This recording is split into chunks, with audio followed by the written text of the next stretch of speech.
አንዲት ሴት ወዳውና ምናበት ነው እንጂ ማግባት ያለባት አዝናለት ማግባት የለባት። አሁን እሺ በማለቱና እምቢ በማለቱ መካከል ህይወቱ ይወሰናል። ሊጋቡ ይችላሉ፣ ግን በህይወት ዘመኗ የምትጸጸትበት ትዳር ይሆናል። እንደውም አንዱ እኔ ፈጣሪን እግዚአብሔርን ሞድበት ምክንያት አንዳንድ ነገሮችን ጠይቄው በህይወቴ አይቻልም ብሎኝ ያውቃል። መለየት ካለብሽ የምትለይበት ውሳኔም እሱም አሰርቲቭነስ ነው። ኖ ማለት በጣም አስፈላጊ ነገር ነው። በስነ ልቦና አሰርቲቭነስ ይባላል። ምን ማለት እንደሆነ በምሳሌዎች ላስረዳ። አንድ ሰው አንዲት ሴትን ይወዳታል፣ ፍቅር ይዞታል። ቴክስት ያደርጋል፣ ይደውላል፣ ቴክስት ያደርጋል፣ ይደውላል። አላሳዝንሽም ወይ ይላታል። እሷ ነው ትላለች። ታመምኩኝ፣ መታመሜ ነው፣ እንዲህ ልሆን ነው ትላለች። ይሄ አሰርቲቭነስ ነው። ግን ምን ይሆናል መሰለሽ፣ ብዙ ጊዜ ሴቶች ለወደዳቸው ሰው አዝነውለት ስላዘኑለት የፍቅር ግንኙነት ይጀምራሉ። ይሄ መሆን የለበትም። ወይም አዝነውለት ያገቡታል። አንዲት ሴት ወዳውና ምናበት ነው እንጂ ማግባት ያለባት አዝናለት ማግባት የለባትም። ስለዚህ ይሄም ደግሞ ስታየው ያቺ ነው ያለችው በጣም እንዲሆኛለሁ ታዝንለታለች፣ ትራራለታለች፣ ትመክረዋለች። ግን የፍቅር ግንኙነት ግን ነው። ሁለተኛ ምሳሌ፣ ጓደኛሞች ናቸው። ግን ባገኘው ቁጥር ወይም ባገኙት ቁጥር ጓደኞቹ ያሳንሱታል፣ ዲግሬድ ያደርጉታል፣ በራስ መተማመኑን ይመቱበታል፣ ስለ ራሱ ያለው አመለካከት ትንሽ እንዲሆን ያደርጉበታል። ይጠይቃቸዋል እንዲያስተካክሉ፣ ይለምናቸዋል እንዲያስተካክሉ፣ አያስተካክሉም። ከዛ ምን ያደርጋል? ቅድም ጉድ ባውንደሪ ያለን አይደል? አሁን ደግሞ ጉድ ባይ ደግሞ አለ። ጉድ ባይ መለየት ካለብሽ የምትለይበት ውሳኔም እሱም አሰርቲቭነስ ነው። ሌላ ምሳሌ ልንገርሽ። እኛ ሜዲካል ስኩል እያለን ሕክምና ተማሪዎች እያለን ጓደኛሞች ሲያወሩ ወንዶቹ ጓደኞቻችን አንቺ ይባባላሉ እና አንቺ ያጠናሽ እንዲሁ ዛሬ በጣም እያጠናሽ ነው፣ ደግሞ በጣም አሪፍ ሰራሽ ፈተናውን ይባባላሉ። አንድ ቀን ከመካከላችን አንዱ በጣም ዲሲፕሊን የሆነ ጓደኛችን ነው። ተነሳና አንድ ጊዜ ይቅርታ አድርጉልኝ አለ። እኔ ያለ አንቺ ሲሉኝ አልወድም አለ። ስለዚህ አንቺ አትበሉኝ አለ። ስታወሩ አንቺ ምናምን እናንተ ከፈለገ፣ እኔ ግን አትበሉኝ፣ እኔ ወንድ ነኝ፣ አንቺ መባል አልፈልግም አለ። የሴትነትን ማሳነስ ሳይሆን ግን ወንድ ነው። ከዛ ቀን ጀምሮ ሁሉም ተማሪ እሱን ማንም ሰው አንቺ አይለው። አሁን ምንድን ነው ያደረገው? መስመር ነው ያሰመረው። አሰርቲቭነስ ማለት በህይወትሽ የምታሰምሪው መስመር ነው። ከዚህ አትለፊ፣ ከዚህ አትለፍ። ይሄ እኔ ባውንደሪ ነው። ባውንደሪውን አስመር ያለሁና በቃ ጓደኞች እንዲያትበሉኝ ማለት አሰርቲቭነስ ነው። ትሽን ማስከበር፣ መስመርሽን ማስመር፣ የማትወጂውን ነገር መናገር፣ ይሄን አልወድም እንዲህ ሲሉኝ አልወድም ማለት እሱ አሰርቲቭነስ። አራተኛው ምሳሌ የምሰጥሽ፣ ከዚህ ለስራ አንድ ቦታ እየሄድሽ ነው። ሌትስ ሴ ለንደን ልትሄጂ ነው። ትኬት ቆርጠሻል። ትኬት ስትቆርጪ ወንበር መርጠሻል። እሱን ትኬት ኦፊስ ሰጥተውሻል ወይም አንቺ መርጠሻል። ያለው ስትገቢ አውሮፕላን ውስጥ ስትገቢ ሌትስ ሴ አንቺ ወንበር 12A ነው የመረጥሽው፣ መስተዋቱ ጋር ያለውን ወንበር ነው። ስትገቢ ግን 12A ላይ አንድ ሰው ተቀምጧል። ምንድን ነው የምታደርጊው? አሁን በማንነትሽ ባለሽ አሰርቲቭነስ ይወሰናል። አሰርቲቭ ካልሆንሽ በቃ ተቀምጦበታል፣ ታፍሪና ምን ማድረግ እችላለሁ ትይና መሀለኛው ወንበር ላይ ተቀምጠሽ ያንን ሁሉ ሰዓት እንደተናደድሽ እንደከፋሽ ትደርሻለሽ። ግን ይሄ ወንበር በትህትና ግን በድፍረት ይሄ ወንበር እኮ የኔ ነው 12A የኔ ነው ካልሽ፣ ወይም ደግሞ ሆስተሷን ትጠሪያትና ይሄ ወንበር ይሄ ነበረ ግን ሰው ተቀምጦበታል ብለሽ በትህትና ስትጠይቂ ሰውየው ይነሳል። አንቺ ዊንዶ ሲትሽ ላይ ተቀምጠሽ በደስታ ትሄጃለሽ። ይሄ አሰርቲቭነስ ይባላል። አንዱ ትርጉሙ አሰርቲቭነስ ከይሉኝታ ርቀሽ መብትሽን የማስጠበቅ ችሎታ አሰርቲቭነስ ይባላል። አሁን አንዳንድ ነገሮች ይሄ ሰልፍ ዲሲፕሊን የሚባለው ለምሳሌ አመጋገቤ ላይ ሊሆን ይችላል። መብላት የሌለብኝ ምግቦች ይኖራሉ። በውል ወይ ክብደት እንዳልጨምር ወይም ደግሞ ለጤና አይጠቅምም ብዬ የማልበላቸው ነገሮች ይኖራሉ። ግን አንዳንዴ ያምረኛል። ከዛ ልትገዢው ቲና ወይም ቀርቦ ልትበይ ቲና ኖ ትያለሽ። እሱ ደግሞ ራስን ለመግዛት በጣም የሚጠቅመን ነገር ነው። በኃይል ይጠቅመናል። በቤተሰብ ነው የሚባሉ ነገሮች አንዳንዱ ለጥቅማችን ነው። ለምሳሌ ወደ የራሳችን ውሳኔ መወሰን የማንችልበት እድሜ ላይ ባለንበት ጊዜ ቤተሰብ አይሆንም የሚልበት ጊዜ አለ። ለምሳሌ ናይት ክለብ ጓደኞቼ ይሄዳሉና እኔ መሄድ እፈልጋለሁ ስትል አንዲት ሴት ልጅ ቤተሰብ ኖ ይላል። አደገኛ ሆኖ ሲታየው ቤተሰብ ስለሚያውቅ የበለጠ ወላጆች ማቹር ስለሆኑ ኖ የሚሉበት ጊዜ አለ። ልጅ አባቱ ወይም እናቱ እሺ እስኪሉ ድረስ። በነገራችን ላይ አሰርቲቭነስ ከአግሬሲቭነስ ይለያል። አግሬሲቭነስ ተሳድቦም ተጣልቶም ነገሮችን ማስፈጸም ነው። አሰርቲቭነስ ግን በትህትና ማሳመን ነው። ያ መብትሽ የሆነውን ነገር የምትፈልጊውን ነገር በትህትና በደንብ አድርገሽ ታሳምኛለሽ።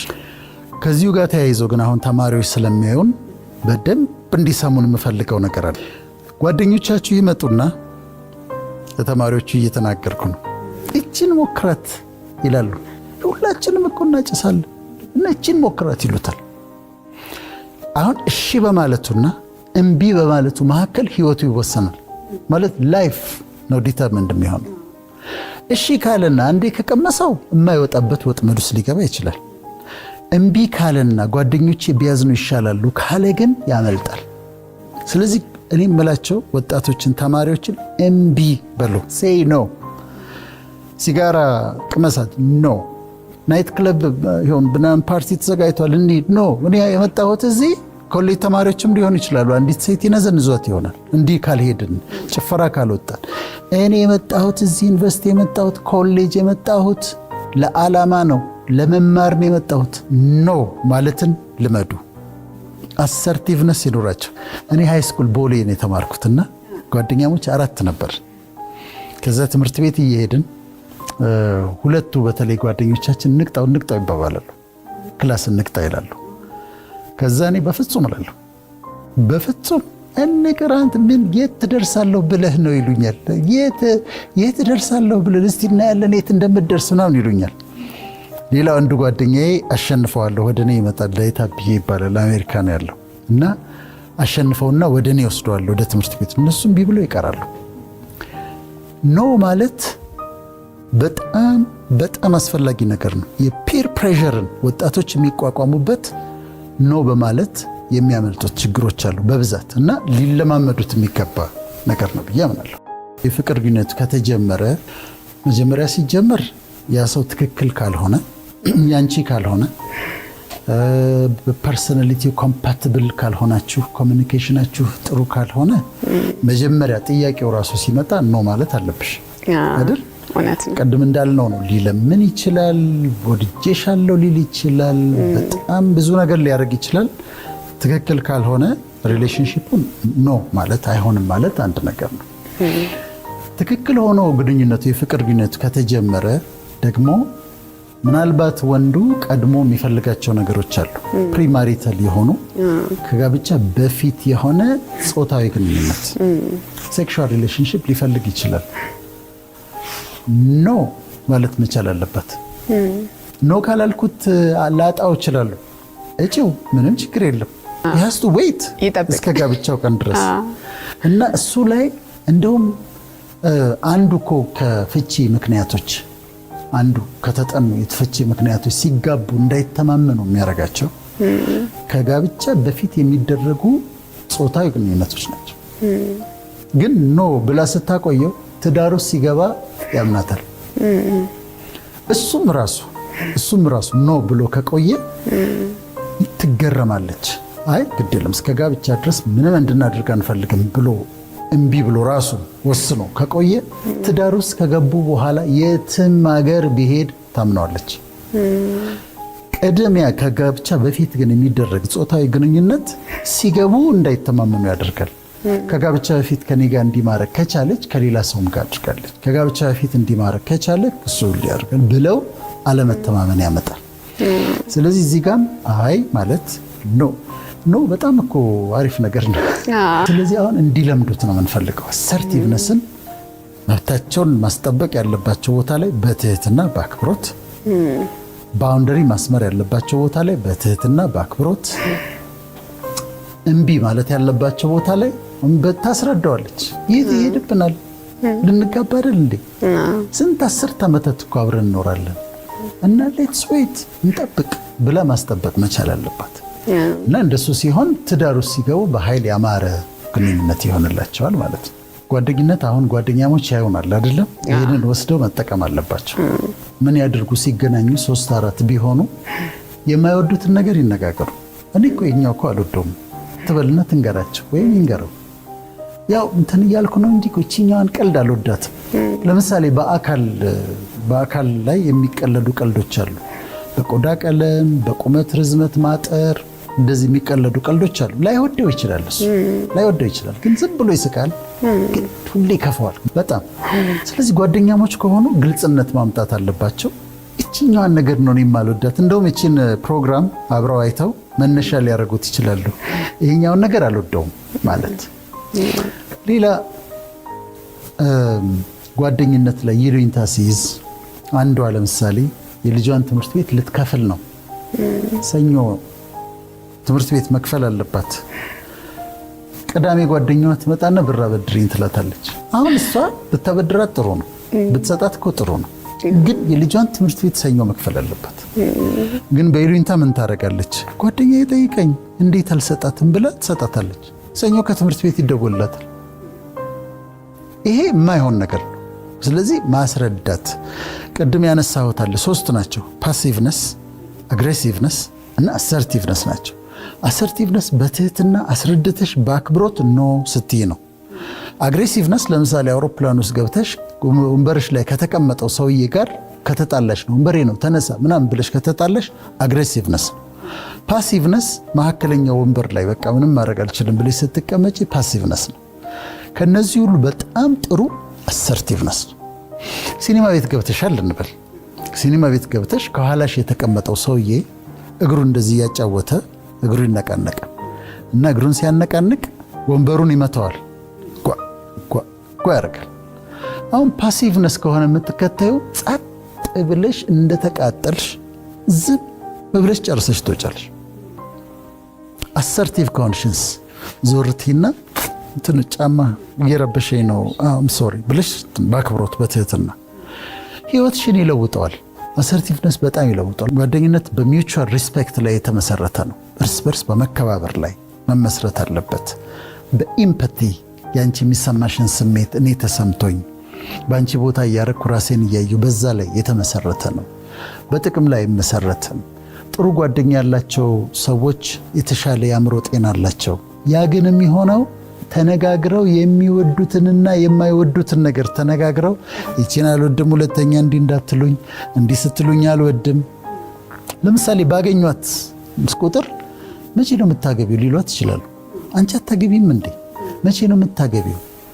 ወይም ደግሞ ከዛም አልፎ አሁን ባውንደሪ ተመልከች፣ ከዛም አልፎ እድሜሽ እኮ እየሄደ ነው ሊሏት ይችላሉ። ይሄውን ባውንደሪ። ይሄ ነገር እሷ በተገናኙ ቁጥር ዳውን የሚያረጋት ከሆነ ስትለያይ ከነሱ ጋር ተጫውታ ስትለያይ ከፍቷት 1 ሳምንት የምትቀመጥ ከሆነ ሻሱ ተልተም ይሄን ነገር እኮ አልወደውም ማለት አለበት። በግልጽ ካደረጉት ከዛ በኋላ ተከባብረው ህይወታቸውን ኢንጆይ ያደርጋሉ። ወላጆች ላይ ከፓረንቲንግ ስታይልስ የሚባሉ አሉ። ከፓረንቲንግ ስታይልስ አንዱ ፐርሚሲቭ የሚባለው ፓረንቲንግ ስታይል ነው። ፐርሚሲቭ ፓረንቲንግ ስታይል ልጅ የሚለውን ነገር ሁሉ እሺ ማለት ነው። አይፓድ ይገዛልኝ፣ እሺ። ላፕቶፕ ይገዛልኝ፣ እሺ። ስልኬ ይቀየር፣ እሺ። ለረፍት ዱባይ መሄድ ትፈልጋለሁ፣ እሺ። ጓደኛዬ ቤት ማደር ፈልጋለሁ፣ እሺ። አሁን አባትና እናት ምን ማድረጋቸው መሰለሽ? ለልጆቹ በቃ ሀብት አላቸው፣ የወደደውን ሁሉ ማድረጋቸው ነው። ግን በጣም እየጎዱት ከአራቱ ፓረንቲንግ ስታይልስ በጣም ፈጽሞ ተቀባይነት የሌለው ፐርሚሲቭ ፓረንቲንግ ስታይል ነው። ጥሩ እያደረጉለት እንዳልሆነ ይወቁ ወላጆች። እኔ ለልጆቼ ማድረግላቸው ነገር አለ። አንዳንድ ነገሮች ላይ ኖ እላቸዋለሁ፣ አይቻልም እላቸዋለሁ። ልደት ልሂድ እሺ እንደዚህ እሺ ዴንጀር የሌለባቸው አጥንቼ ከወላጆቻቸው ጋር ተደዋውዬ አደጋ የሌለበት ከዛ አንዳንድ ነገር እነሱ ጥሩ የመሰላቸው ግን ጥሩ ያልሆነ ነገር ሲመጣ የዛ ጊዜ ኖ ብላቸዋለሁ። እና ወላጆች ገንዘብ ስላላቸው ጥሩ ነገር ያደረጉ እየመሰላቸው ፐርሚሲቭ ሆነው ሁሉን ነገር ለልጅ እሺ ካሉ ልጆቻቸውን ችግር ውስጥ ይከታሉ። እና ስራ ቦታ ላይም አለቃ ነው ጆብ ዲስክሪፕሽን አለሽ። ግን ከዛ ያልፍና ሌላ መስሪያ ቤቶች ከዛ አልፈው ያ ሰው ከተሰጠው ጆብ ዲስክሪፕሽን የሥራ ዝርዝር ውጪ የሆኑ ነገሮችን እንዲሰራ ይጠየቃል። ደስተኛ አይሆንም። አሁን ምንድነው ማድረግ ያለበት? አንድ ቀን ሊታገስ ይችላል፣ ሁለት ቀን ሊታገስ ይችላል። አንዱ በስራ ቦታ ወርክ ፕሌስ በርናውት የሚባለው ወርክ ፕሌስ በርናውት ከሚመጣባቸው ነገሮች አንዱ ይሄ ነው። ከስራ ዲስክሪፕሽን ውጪ ከጆብ ዲስክሪፕሽን ውጪ እንዲሰሩ ሲታዘዙ ወይም ከሰዓታቸው ውጪ እንዲሰሩ ሲታዘዙ። አሁን እዚህ ጋር አሰርቲቭነስ እንዴት ነው የሚመጣው? አይጣላም ካለቃው ጋር። ከተጣላ አግሬሲቭነስ ነው። ዝም ብሎ አይገዛም። ከተገዛ ፓሲቭነስ ነው። አሰርቲቭነስ ግን ምንድነው የሚያደርገው? ጊዜ ጠብቅና በጣም በትህትና ሆኖ በአክብሮት ሆነ አለቃውን እኔ ስራዬ ይሄ ነው፣ ተጨማሪ ይሄን በመሰራበት ጊዜ ይቃጠላል፣ ለልጆቼ ጊዜ መስጠት አልችልም፣ እማነብበት ጊዜ ይወሰዳል። እና እነዚህ ነገሮች ቢነሱልኝ። አሁን አሰርቲቭነስ ላይ ምን አለ መሰለሽ? አክብሮትና ትህትና አለ፣ ጥበብም አለ። ገብቶ በጥበብ በአክብሮት በትህትና ያ ነገር እየጎዳው እንደሆነ መናገር አለበት። ፓሲቭ ሆኖ ግን እዛ ሄደሽ ይሄን አድርግሽ ይሄን አድርግሽ እሱ እያስደሰተ ነው ይመስለው፣ ግን ውስጡ ከፍቶታል። አለቅየው ደግሞ ላያውቅ ይችላል እኮ እየተጎዳ እንደሆነ አለቅየው ላያውቅ ይችላል። ስለዚህ አሰርቲቭ ስትሆኚ ጥበበኛ ሆነሽ በአክብሮት በትህትና ትገቢና ይሄኛው ነገር አይመቸኝም፣ ሌሎች ቢሰሩት ቤተሰብ ይጠብቀኛል፣ የማንበቢያ ጊዜን ይወስዳልና እንደው ይሄን ብታስተካክልልኝ ታያለሽ። ከዚያ ያስተካክልሽ። እና ስራ ቦታ ላይም ኖ ማለት ሳይሆን ይሄ አግሬሲቭ የሆነ ኖ ሳይሆን ስራሽ እንዳታጪ በትህትና ነገሩን ማስረዳት በጣም አስፈላጊ ኖ የምንለው ቅድም እንዳልነው በህይወታችን ወሳኝ የሆነ አሁን ለተማሪዎች እንደነገርናቸው ህይወታችንን የሚጎዳ ከሆነ አእምሯችን ላይ ጭንቀት እያመጣብን ከሆነ አንዛይቲ እያመጣብን ከሆነ ያ ጉዳይ ለምሳሌ ቃላቱ ቀልዱ ጭንቀት እያመጣብን ከሆነ ድብርት እያመጣብን ከሆነ ዲፕሬሽን ያንን ነገር ካሳለፍን በኋላ ሄደን ዳውን ሆነን የምንቀመጥ ከሆነ ዲፕሬሽን እያመጣብን ከሆነ የአእምሮ ጤናችን እየጎዳብን ከሆነ ማንበቢያ ጊዜያችንን የሥራ ጊዜያችንን እየጎዳብን ከሆነ እነዚህ ነገሮች ኖ ማለት አለብን። አሁን አንቺ ጋር ቃለ መጠይቅ እየሰጠሁ ነው አይደል? ደስ ብሎኝ ነው የመጣሁት። ቶፒኩ አሳምኖኝ ለህዝብ እንደሚደርስ ይሄ መልእክት ሰው ጋር ደርሶ ለውጥ እንደሚያመጣ ስለማውቅ ነው። በየቀኑ ብዙ የኢንተርቪው የቃለ መጠይቅ ግብዣዎች ይመጡልኛል። ሁሉን እሺ ብልስ እችላለሁ? አልችልም። አንዳንዶች አዲስ ፕሮግራም ጀምረው ያው እንዲታይ ከመፈለግ ከመውደድ ግን አሁን ሁሉንም እሺ ካልኩኝ መቼ ነው እኔ ሪፊል የማደርገው? መቼ ነው የማነበው? መቼ ነው የማሰላስለው? መቼ ነው ቀደሙ ምጨምረው ደግሞ? ስለዚህ አሁን ሁሉም ጋር ልገኝ ካልኩኝ አይሆንም። እዚህ ጋር ካውንስሊንግ የምሰራዋል፣ እዚህ ጋር ማስተምረዋል፣ እዚህ ጋር ስለዚህ ሁሉ ሚዲያዎች ላይ መገኘት አልችልም። ስለዚህ ሲደውሉልኝ አስረድቼ እንዲህ ስለሆነ ነው በጣም ይቅርታ ጠይቃለሁ ግን አልችልም እላለሁ። በትህትና ነው፣ በአክብሮት ነው። ከዛ ደግሞ የሰራሽውን ነገር እስቲ ዩቲዩብ ላይ ላኪልኝ ወይም ላክልኝና አየዋለሁ እላቸዋለሁ። ኦፌንድ ሳላረጋቸው ሳላስቀይማቸው ነው ማለት ግን እችላለሁ። ስለዚህ ጊዜያችንን የሚፈጅብን ከሆነ ገንዘባችንን የምናጣበት ከሆነ የልጆቻችን የምንሰጠውን ጊዜ የሚወስድብን ከሆነ ጭንቀት የሚያመጣብን ከሆነ ድብርት የሚያመጣብን ከሆነ አላስፈላጊ ሪሌሽንሺፕ ውስጥ የሚያስገባን ከሆነ ቅድም እንዳልነው ነው ባል ማለት ባለመቻል ስላሳዘናት ፍቅረኛዋ ካረገችው ራሷን ከባድ ችግር ውስጥ ይሄ ደግሞ የማይወጣበት ችግር ነው። ከባድ ችግር ውስጥ ሊጋቡ ይችላሉ፣ ግን በህይወት ዘመኗ የምትጸጸትበት ትዳር ይሆናል። ዩኒቨርሲቲ ተማሪ ሆና በንዝነዛ አንዱ ተማሪ ወደድኩሽ አበድኩ ምናምን ልብ የተቃጠለ ብሎ ከዛ እስከ እሷ ጋር ግንኙነት ጀምሮ ወደ ጾታዊ ግንኙነት ከወሰዳት ምን ይሆናል? ስለሚያዩን ነው። ወጣቶች እርግዝና ይመጣል፣ ሴክሹዋሊ ትራንስሚትድ ዲዚዝ ይመጣል፣ ኮምፕሊኬሽን ይመጣል፣ አደጋ ይመጣል። በኋላ ልትተው ስትል አንዴ ከጀመሩ በኋላ አልተውሽም ይመጣል፣ ቫዮለንስ ይመጣል። ኖ ማለት በአክብሮት እና በትህትና እጅግ በጣም አስፈላጊ። ይህንን ደግሞ መጨረሻ ነጥብ የማደርገው መቼም ከፈጣሪ የበለጠ ደግ የለም አይደል? ከፈጣሪ የበለጠ ቸር የለም። ግን እሱን ስንጠይቀው፣ በጸሎት ስንጠይቀው አንዳንዱን ራይት አዌ የስ ይላል። ሁለተኛው እሺ ይልና ግን ጊዜ አለው፣ ነገርን ሁሉ በጊዜ ውብ አድርጎ ሰራው ስለሚል ጊዜ ይቀጥርለታል። 6 ወር ሊሆን ይችላል፣ ከዓመት በኋላ ከወር በኋላ ሊሆን ይችላል፣ ግን ጊዜ ይቀጥርለታል። አንዳንዱ ግን ማወቅ ያለብን ስንጸልይም እሱ ራሱ በጣም ደግ የሆነው ቸር የሆነው ኖ የሚልበት ጊዜ አለ። ያንን ሪስፔክት ማድረግ ያስፈልጋል። ሳውዝ አፍሪካ ካልሄድኩ ትይዋለሽ፣ ከዛ ቪዛ እንዲመታልኝ ብለሽ ጾም ጸሎት ይዘሽ ምናምን ከዛ ስትገቢ ትከለከያለሽ። ከላይ ኖ ብሏል። ለምን? ሄደሽ እንደማትጠቀም ያውቃል። በረከትሽ እዚህ እንዳለ ያውቃል። እድል ፈንታሽ እዚህ እንዳለ ያውቃል። ስለዚህ አንዳንድ ነገሮችን ይከለክለናል። አይሆንም ይላል። እንደውም አንዱ እኔ ፈጣሪን እግዚአብሔርን የምወድበት ምክንያት አንዳንድ ነገሮችን ጠይቄው በህይወቴ አይቻልም ብሎኝ ያውቃል። በድርጊቱ አይሆንም ብሎኝ ያውቃል። ያ ግን ከቆይቼ ሳየው ያ አይሆንም ያለኝ ነገር ግን እሱ ልክ ነበረ፣ በጣም ልክ ነበረ። እኔ ልክ አልነበርኩም። ፈልጌው የነበረው ነገር የሚያጠፋኝ ነው። ለእኛ ደም ፈቃድ ይሁን ካልሽው እኮ እሱ መርጦ እሱ አዘጋጅቶ በትክክለኛው ጊዜ በትክክለኛው ቦታ መልካም ያደርጋል። አንዳንዴ ግን እሱ እምቢ ሲለን እኛ በራሳችን እነሳና በራሳችን ወይ በሌላ መንገድ ትክክለኛ ባልሆነ መንገድ ሄደን ጉቦም ከፍለን ምንም አድርገን ብድግ ብለን ሄደን እንጎዳለን ከፈቃድ ውጭ ወጥተን። ስለዚህ በአንዳንድ ንግግሩ እሱ በድርጊቱም አይሆንም ሲልሽ እሺ አመሰግናለሁ ብሎ መስማማት